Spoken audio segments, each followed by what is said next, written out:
escuchar. Evidentemente, como dice un magistrado amigo, dice, el juez o el magistrado resuelve lo que se tiene en el expediente, ¿no? Entonces, si el contribuyente, el asesor del contribuyente, no presenta un buen caso ante los tribunales, es decir, una pericial en materia económica, una pericial en materia contable y argumentos jurídicos que por lo menos parezcan sólidos, pues evidentemente pues se va a ver disminuidas las posibilidades de explorar esos eventos, ¿no? Porque ¿cómo va a analizar una pericial en materia económica si pues, el contribuyente no presenta una pericial en materia económica, ¿no? Entonces, yo creo que es un juego de ambas partes, incluso de la Secretaría de Hacienda también, ¿no? En la Secretaría de Hacienda, por ejemplo, ahí si el contencioso, si el normativo con el área de precios de transferencia no está unido, pues, creo yo que tiene pocas posibilidades de tener unas resoluciones favorables, ¿no? Entonces yo creo que es una evolución de tanto el sector SAT, del tribunal, y también de los propios asesores de los contribuyentes, ¿no? El propio contribuyente debe de hacer un estudio serio, profundo, justamente para, en caso de tener que dirimirlo en tribunales, tener más elementos. Exactamente. Es correcto, es correcto. Muy bien. Y nos hablabas después de este esbozo general de dos casos particulares. Dos casos particulares.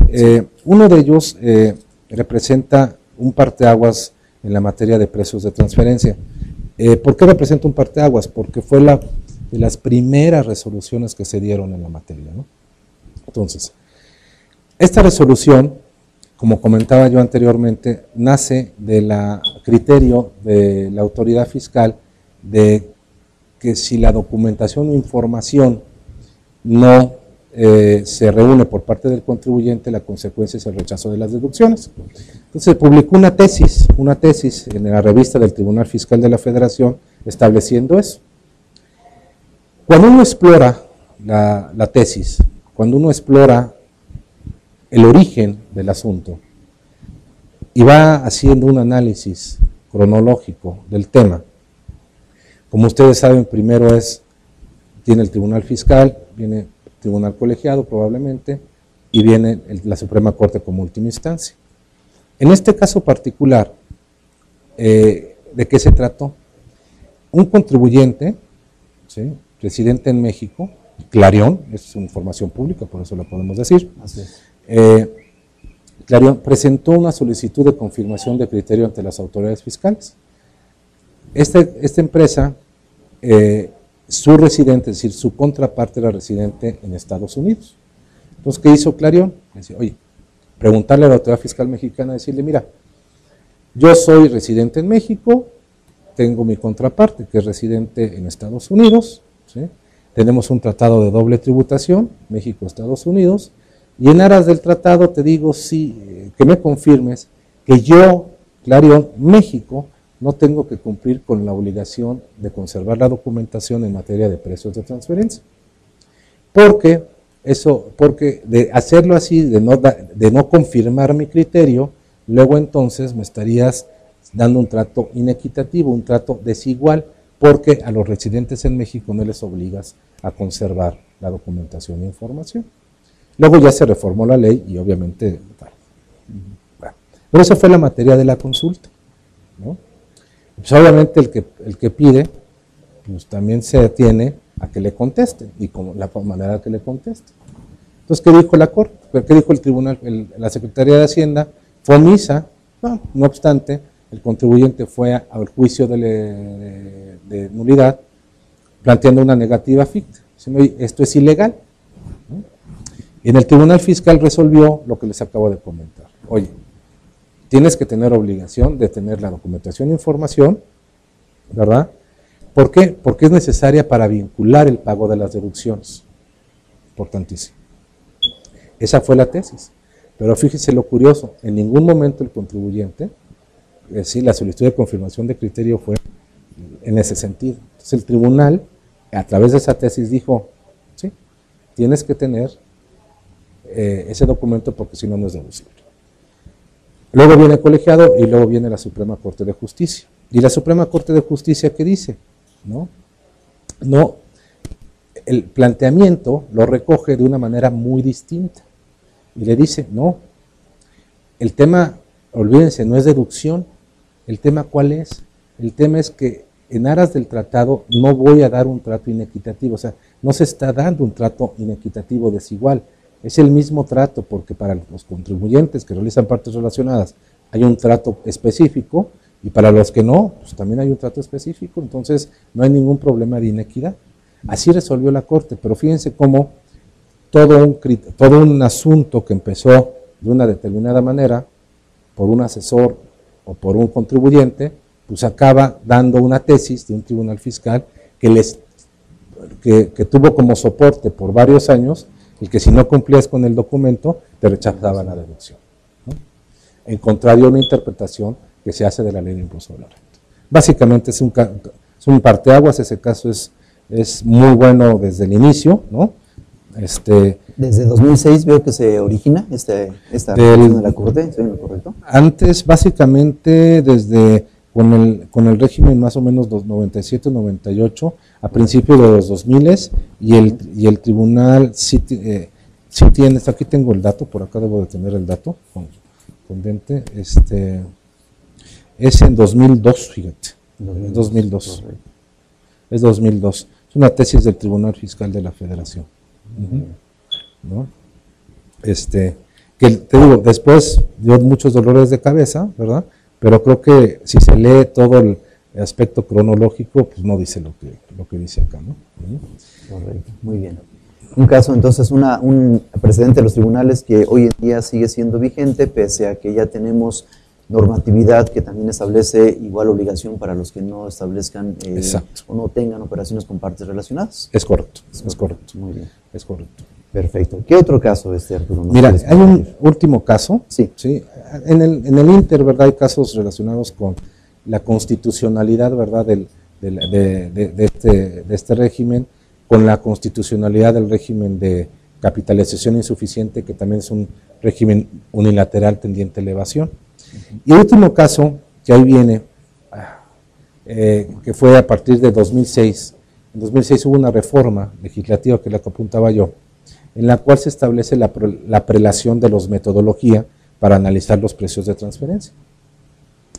En esa prelación y en el mal uso del juicio de amparo, recordemos que el juicio de amparo en materia fiscal pues, ha estado prostituido por muchos años, ahora no porque pues, no ha habido reformas fiscales, pero en muchas ocasiones llegó que cualquier cambio legislativo era materia de un juicio de amparo. Entonces ocasionó tener amparos más o menos por un número de 50,000 amparos por año, lo cual era total y absolutamente absurdo, un abuso. Bueno, partiendo de la base de este abuso, pues un contribuyente presentó su amparo respecto de la reforma legislativa, estableciendo que no era correcto, ¿verdad?, la prelación de la metodología, aduciendo dos causas fundamentales. Uno, un derecho adquirido para tributar con la materia de precios de transferencia siempre, per secula seculorum, lo cual la Corte en otros criterios similares ha dicho que en materia fiscal no hay un derecho adquirido.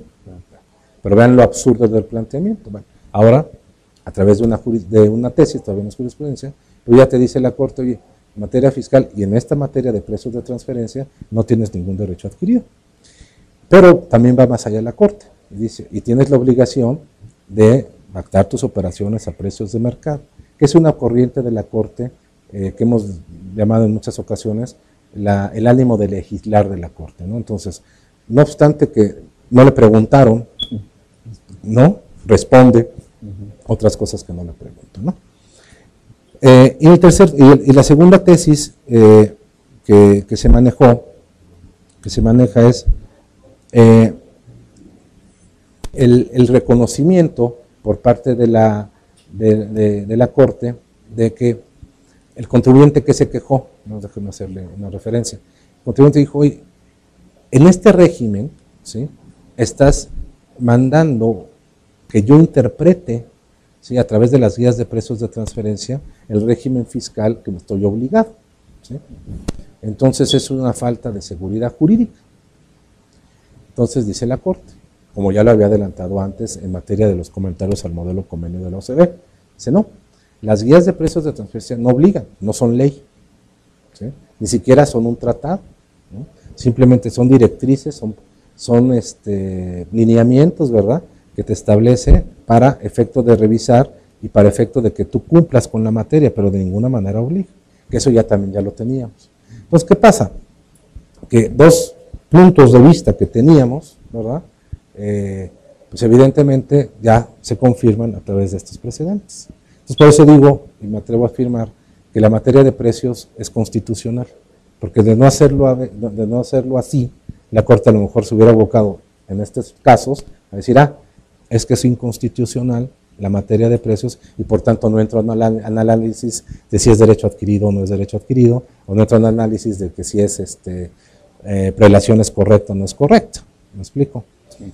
En adición, creo que este compromiso por México de carácter internacional pues no puede ser disminuido por una resolución de la Corte, ¿no? Porque me explico, es una materia constitucional. Ahora, en el campo de la legalidad, que es donde se tiene que trabajar, entonces sí, ahí puede haber, hoy comparable, o sea, con el que me comparas, no es correcto por X o Z circunstancias, pero es un caso de legalidad, ya no es un caso de constitucionalidad, ¿no? Claro.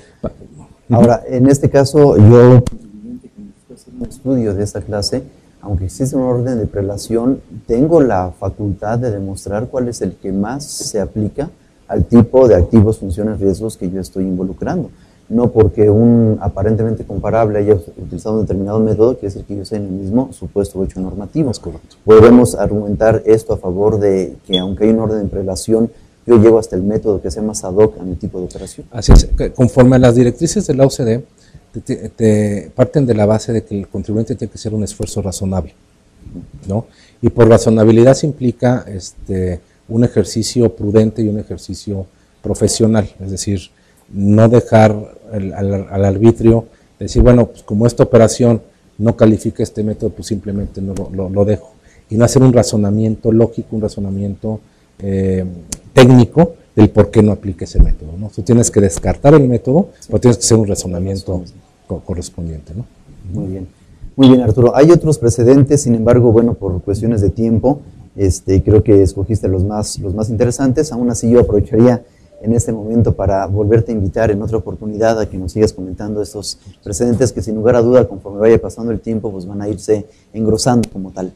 Arturo, antes de despedirnos, quisiera que también compartieras a nuestro público una reflexión en el sentido de que muchas veces nosotros enfocamos los estudios de precios de transferencia con las partes relacionadas residentes en el extranjero, lo cual evidentemente hay toda una mecánica, hay más movilidad, digámoslo, pero ¿cuántas empresas en México tenemos operaciones con partes relacionadas domésticas, nacionales?